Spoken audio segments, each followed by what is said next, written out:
in my school, the kind of students I attract, doctors, lawyers, actors, stunt people, dancers, break dancers, I have so many different type of people in my gym.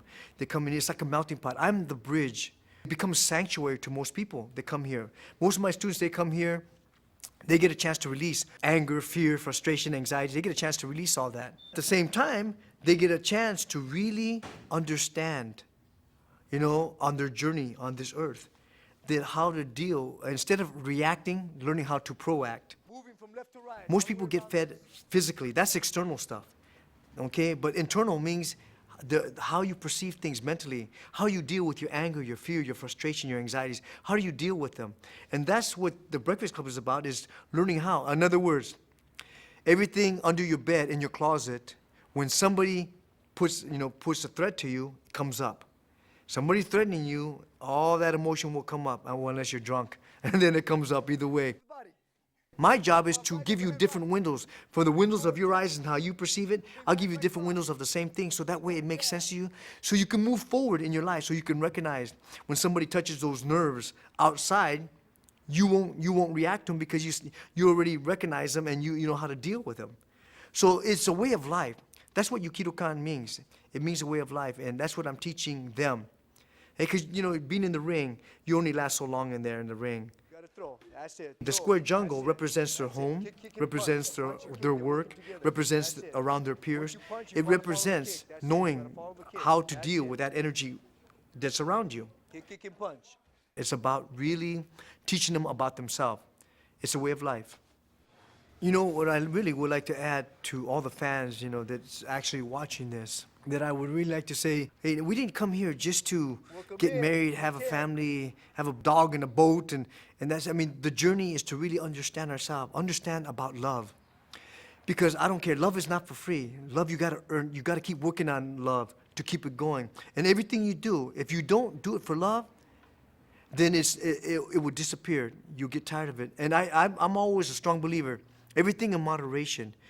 Because if you love something or someone so much, it changes to needy, to wanted, gotta have. And if it's not enough love, then it feels like I'm not good enough. You see, so there's gotta be a happy medium, and life is the same way. That's what I teach here. And for everybody that's watching this, if you can actually really understand, if you can't do it for love, then I guarantee you it won't last long. It has to be for the love of it. Everybody's looking for that peace of mind on this journey. And the peace of mind really has to start from you. And so I tell everybody that watches this interview, I'm telling you, when you go on this journey, do it for the love of it. That's all I can tell you.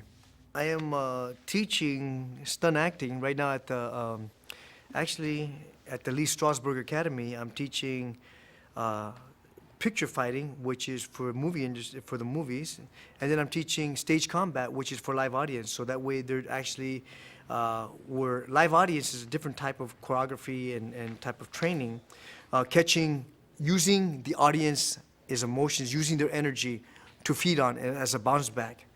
But when you're doing it on camera, you're using the actor, or sometimes you're just looking in a camera.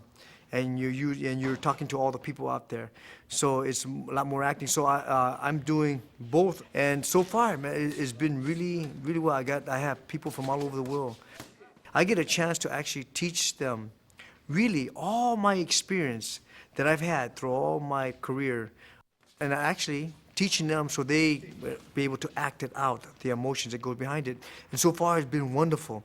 I've been getting calls and emails and stuff like that from everywhere. I'm a strong believer that I was given so much at this point in time in my life, and I still got a lot of piss and vinegar in me. I still got a lot of in me, and I'm just giving back to the people my experience and my knowledge, because I have had a chance. This is my 47th year actually in the arts, and I count my blessings. I get up feeling great, no aches, no pain, no arthritis, no nothing. My head's not twitching, I can still understand myself. So I count my blessings. So far, so good, and I'm just giving back to the public. My father was a professional boxer. My mother was a professional wrestler. There's 9 black belts in my family. Did I have a choice? I don't know. I was, at the age of 5 years old, I was boxing Pee Wee division. And by the time I was 7 years old, I was already starting Kempo karate. And from there, I went to Shotokan, went into Lima Lama, I went to Taekwondo, went into Judo, Aikido, Jiu-Jitsu. Then I started Sovat, and I just continued on. So it was something in my, I guess it was just in my blood. In 58, I was boxing. 60, I started judo. 63, I started Kempo karate. And then I was competing all the way up until 73. Late 73, full contact karate came in. And that was the name of it. And everybody kept on saying, what's full contact karate? You know, and we kept on explaining. So they said, oh, you mean you box and then you kick? You know, and so the word kickboxing was born in 75 when I fought the first Muay Thai fighter. So I'm the last of the Mohicans. I started when it was full contact karate, which it was a World Series of Martial Arts. That was in late 73, early 74. And then PKA was going at the same time. And I became the champion of the World Series of Martial Arts. And then I went into PKA. And then it went into WKA. And then it went into NKL. Then it went on and on. So I hold, I forgot how many titles I hold. As every association that came out, I took the title. And they came and they're gone, and I'm still around. Nobody's ever undefeated because there's always somebody out there for some reason. I only count title defenses. I hold 63 title defenses. I defended my title 63 times, and I'm 63-0 with 57 KOs. Now I've had over 200 fights, but it was much easier to count title defenses. I believe that, you know, it's like anything else. What controls the mind controls the body, which houses the spirit. And I believe mentally, I can't be beaten. Even if you beat me, I don't believe that until you beat me again. Then I say, okay, I'll take my hat off and I say, okay, then it's time for you. But as far as I'm concerned, to this day, I don't believe I can be beaten. So I believe it's a mental thing. My mind is telling the body that it can't be defeated, no matter what. I mean, tell you, I've had some great shots, you know, shin kicks in the head and knees to the head and stuff, and I just don't believe, you know, my body can handle it. Not that I like taking hits, because, I mean, if I took all the shots that most people did, I wouldn't be talking right now. My head be twitching, I'd still be stuttering. So I think that it's my will and desire, how bad I want it. When people were eating, I was running. When people were sleeping, I was working out. You know, I wanted it bad. My hip is going forward, it's going forward. I got to the point where I hold 6 titles in 5 weight divisions, and I can't get any heavier, otherwise I'd be a sumo wrestler, you know? I can't get that heavy. So in 73, I did a movie called Down the Drain. And it was by mistake, really. I went there to see my friend, and for some reason, the director liked my look, and he put me a certain place, and he thought I was all part of it. So I started being part of it, and I started kicking and punching and so forth. And at the end of the day, it was a lot of fun, and they told me to come back. And so I said, sure, I'll come back. And I mean, it was really funny how it all happened, because, you know, I didn't sign in, I didn't sign out, I didn't do anything. I was just there. For how I got in and out, it was, you know, by a higher level than me, that's for sure. And it was by mistake, but I love fighting. I started fighting, and then at the same time I was doing movies, back and forth. I started to do the movies, and then once what happened, I started as an actor, not knowing that I was acting. I was just having fun. And then I saw a director having a hard time teaching this actor. I saw it really quickly, so I said, if you would show him this way, he would understand it. And so the stunt coordinator looked at me and said, well, you do it. So I took him 5 minutes later. I said, is this what you want? He did it like this. The stunt coordinator took me in and winged me, and he didn't want to let me go. So every time he said, okay, this is what I want. So I was training as a stuntman, and I had no idea what that meant, a stuntman.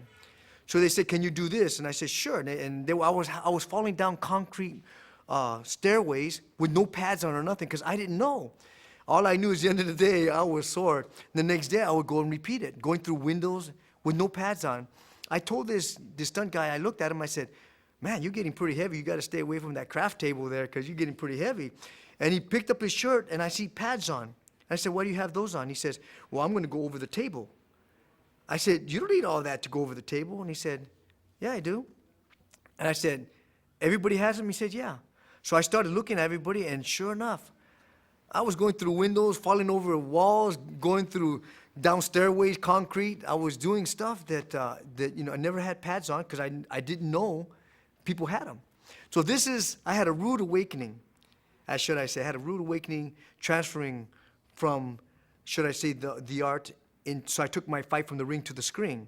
But to do that, I realized that it was so different.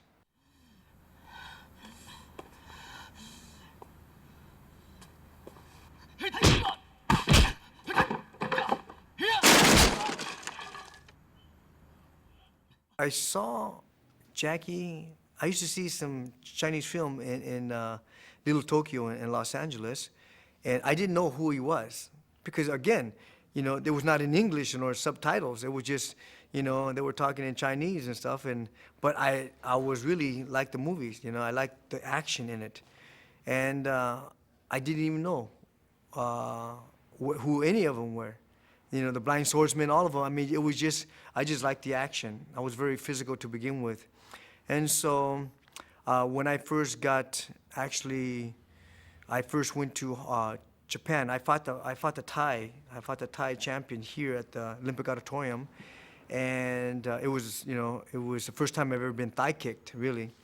And so they called it a no contest because they had a big riot, because I was beating them. And the Thais thought I was cheating because I was throwing them, and the Americans thought he was cheating because he was kneeing me and elbowing me. So it became a big riot. But since then, I think that's when they had me go to Japan, and that's when I fought Suzuki the first time. And so Jackie heard about me and wanted to know who's this American beating the Japanese champion. And so I got an invitation over there and wanted me to do a movie. So I went over there, and so he wanted to test me out. And so they actually put up a bag and wanted me to kick it. So I kicked it, and I drew him, 10 feet back when I hit him. And he said, oh, very strong, So the interpreter's telling me, because Jackie didn't speak English at all. So the interpreter was telling me that, he wanted to do it again. So they took turns holding the bag while I was kicking it. And so they knew that, okay, I have power. So I was telling the interpreter, well, this is what I do for a living. So, and then after that, Jackie and I it got to the point where we just connected right on. He liked my energy, and I liked the fact that he liked contact. He liked the physical, and I was so excited. So when we started, at first, he was testing me for the first week. He just kept testing me. And so then he said, well, the interpreter was telling me, asked me, can I do flips? I said, sure, I can do flips. And he said, how many can I do? And I said, I asked how many Jackie can do. And they said, well, Jackie can do as many as you want. I said, let me see 25. Okay, Jackie went back, flip-flop all the way down. So he says, so he tells me, you go. So I went. I think I went up to 18. By the time I got to 18, I was all dizzy. I was dizzy and stuff. I said, well, I'm not a gymnast. I can do them, but I'm not a gymnast, per se. That's not what I do for a living. So then he just liked it in my heart, and he saw me that I can throw, I can fall, and it's a good thing I had all the martial. By then, I was already, I had already 7 black belts underneath me already at the time. So falling and throwing and all that was my cup of tea. And after the second week, we really hit it off, and there. Every time at lunchtime, Jackie will come over and put his arm around me and talk. To me, us Americans, we think it's little, okay, it was funny for him to put his arm around me. I'm thinking, maybe he's little. I'm looking at him, okay, what you got your arms around me for? But he was just so personable. But he wanted to talk to me. He wanted to practice English, and he wanted to listen to what I was saying. But at first, I was uncomfortable, him putting his arm around me and talking to me, and he very personable, funny. And then I got used to it. Halfway through the movie, I had my arm around, he had his arm around. We were laughing and stuff, and we would be, after we eat, we'd go out there play kickball. We play soccer. And it got to the point. Then he says, he wants to fight me. I said, you really want to fight me? And he said, yeah, we fight. After, I said, anytime you want. I said, you sure? That's what I do for a living. He said, yeah, we're going to fight. So now you have everybody betting on Jackie and me who's gonna win. So the movie's going on. You know, this is now almost 2 months into it. I said, Jackie, we're gonna spar. And he said, oh yeah, yeah, we're gonna spar. Oh yeah. So everybody's pumped up to see this. You know, and then I'm saying, okay, now it's 2 weeks before the movie's going over. I said, Jackie, the movie's gonna be over. Are we gonna fight? We're gonna spar. He said, yeah, of course, yeah, we're gonna fight. So now we're 1 week before. And I to the side, I looked at him and I said, you're not gonna fight me. And he said, good job. And I said, so what was this all about? But he had everybody pumped. Everybody was so pumped for the 3 months of doing it that he had everybody going, and everybody was so hyper. All the way up to the end, and I looked at him, and I really thought, believe me, you know, such a good actor, I really thought he was going to fight me. And it didn't happen, but it would have been interesting. It would have been real interesting to see, you know, but again, you know, whether he would or not, you know, all I got is thumbs up, like, good job, you know, and I said, okay, that was my answer.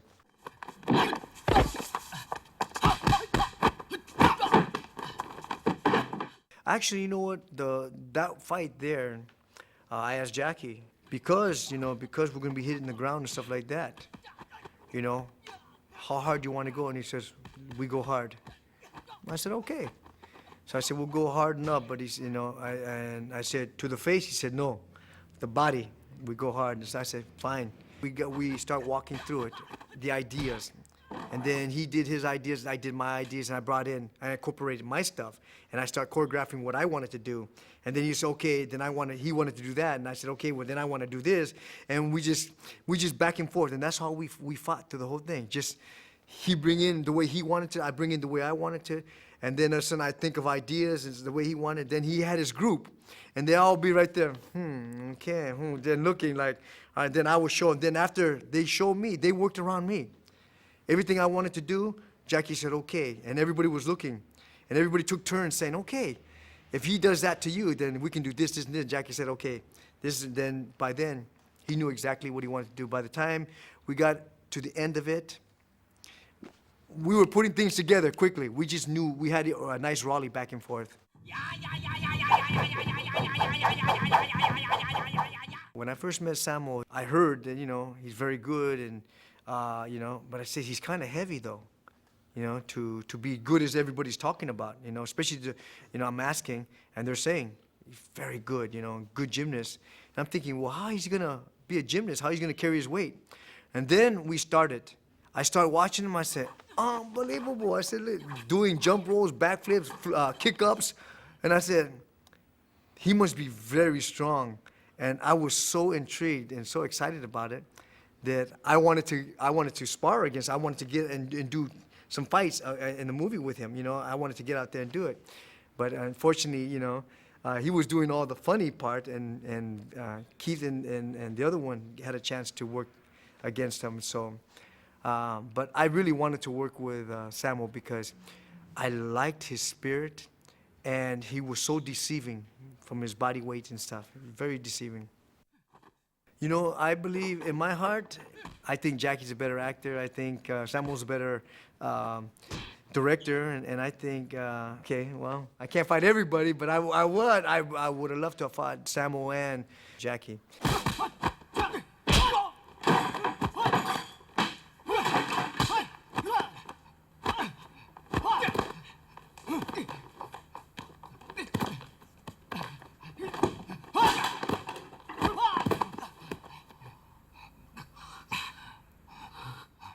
Keith Vitale, because we did have some downtime, Keith kept on saying, you know, hey, let's go to some of these dojos and actually let's see if we can go out there and do some sparring against them. And so Keith and I, on our off time, we went out there looking for dojos. We found a couple of them, and they knew about me and stuff. And so Keith and I decided to, you know, to with their best black belts and stuff that we know we can spar. And you know what?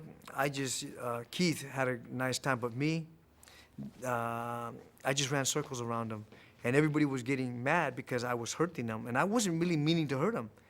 Sweeping them, knocking them down, this and that, and they had no idea. And they was just, And so I guess, I don't know if it was their girlfriends or their wives were getting real mad because I wasn't even trying to hurt them. They were just getting hurt on their own. And I was just, my energy, or should I say, my energy was so big that I spooked everybody. But it was fun. We had a great time in Spain, and we tried to find any kind of dojo we can find, but we only found a couple that would allow us to go there and spar. Dragons Forever, it was time for Jackie and I to get together and do a little something different. He wanted me to go in there and do a different type of fighting. And I said, well, what type of fighting this time we're going to do? And he asked me, can we do something different than last? I said, absolutely. I said, what kind of person I'm going to play? He says, well, his interpreter said, I die so good, that, I'm going to be the bad guy. And so I said, okay, I got it. But I said, this time, what kind of bad guy I'm going to be? And he said, I'm going to be a dealer, a heroin dealer and all this and that. And I said, okay, I can do that. So I said, but I want to be almost devilish. I want to be very spooky. I want to be very... And so he says, okay. And I said, well, how can we do it? I said, well, my eyes are deep set. I said, so almost let's put highlight, eyebrow pencil, whatever. But he darkened my eyes, okay, where my eyes will come out. And I said that I can be very spooky if you concentrate more on my eyes. And I said, then my facial expression I'll get to a point where I'll be so spooky that it will be completely different than what we did last time. And it worked out really well. We had a time limit, and Jackie and I, we was in there. Actually, we slept on the set together. When I say not together, but we just stood on the set and we slept there overnight because we were so tired to go back to the hotel and come back. It was almost like 2 hours, so we decided just to stay on the set. So we ended up staying on the set, and we got up. We ate, stretched out, and we went right back to it. So that was a really hard-hitting movie. There was a time where I did a jump spinning back kick. I hit him in the chest, and at first, the first time I tried it, he was saying, the director was saying, it doesn't look real, because they want to feel it. So I said, well, I don't want to hurt him, and so he said it was okay. I said, okay. And I'm pretty accurate. I said, I won't hit you in the jaw. I'll hit you square in the chest. And he said, and I jumped up, hit him. He went flying the first time, and I thought I broke his sternum. I thought I actually broke something. And so he got up, and he said, and it was a good shot, but they moved the camera, so I had to do it again. But this time, he put a lot of pad on. He put a lot of pad on his chest, and I said, okay, but I said, so that way I don't have to hold back. And so this time, I did it again, and I hit him. But he went flying, and it was actually 2 takes. Usually they want maybe 3 or 4. It only took 2 takes on that one because it's very hard to control a jump spin and all my weight coming at him to control that. So and I have pretty good control, but that's one kick is very hard to control. He paid for it for a while anyway. The fight scene I had with Samuel in Dragons Forever was actually I had a chance to actually really, this time I had a chance to really go out there and work with them because I kept on saying, from the first movie I wanted to work with them on Meals on Wheels. So they allowed me to work with Samuel, and I had a blast. Between Samuel and I, we walked through it. Walked through it a couple of times. We just had nice gel. By then I was used to their style. They were used to me. And it was great. It didn't really take a long time to work with Samuel because by then they were already used to me. They said, oh, you already know how to do Hong Kong style. I said, no, you already know how to do my style of fighting. And he said, no, this is Hong Kong style of fighting. I said, no, it's my style of fighting. So that was a good part is we had fun teasing each other. But it was great to work with Samuel, on that movie that it didn't really take long to do.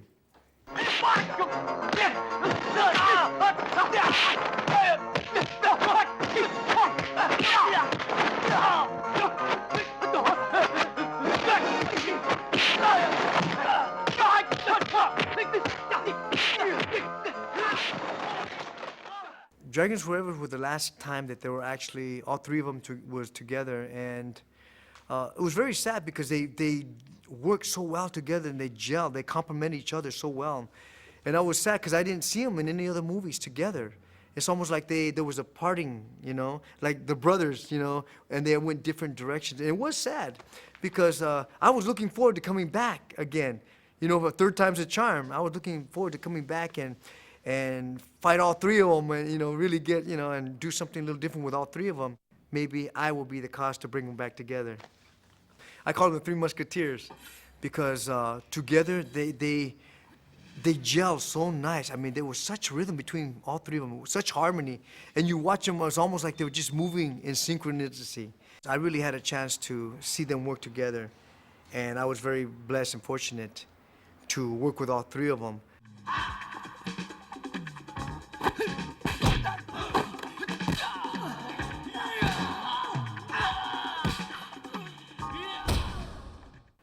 I've had some great moments with actually all three of them, some memorable moments that, and never, on the screen was great, but I had more fun behind the screens when we would eat, and after we eat, and then we go play soccer, and we do things together outside, and I got a chance to work with them, and when I had a chance to work with them when they were just themselves.